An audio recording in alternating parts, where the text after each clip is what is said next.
Yes, ouens, ek vra groot om verskoning. Yes, ek kom omtrent by niemand uit deesdae nie, so ons het so bietjie besig, man.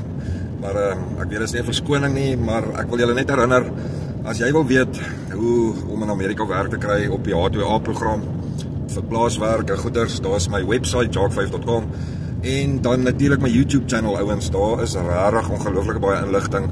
Dit help hordes mense om werk te kry, net om na die video's toe te kyk. So, ek weet baie van julle wil baie graag op my gesels, en baie van julle wil baie graag ietsie by my hoor, of wat ook al, maar ek het dit al genoem, en dit is in 'n video ergens. So, julle moet maar net so 'n bietjie deur daai video's bietjie gaan werk, en gaan kyk, dit, spandeer daai tyd, dit help, regtig, dit sal jou baie help.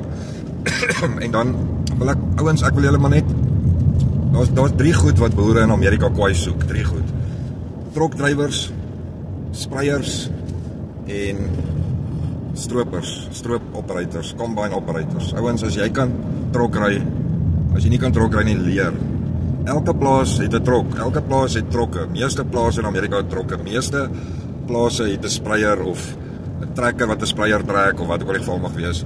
En elke boer moet die oes van die land afhaal. So as jy kan leer om daai goedjies te kan doen of ergens bietjie kan inligting kry oor dit, sal dit goed wees. Dit sal jou kanse baie verbeter. Maar soos ek sê, baie ouens kry werk in Amerika sonder te veel ondervinding, so moenie opgee nie, ouens. Dis al, hou net aan, hou aan, en die groot geheim altyd is, gee dit vir die Vader, sit dit in die Vader se hand, gee dit vir die Here oor.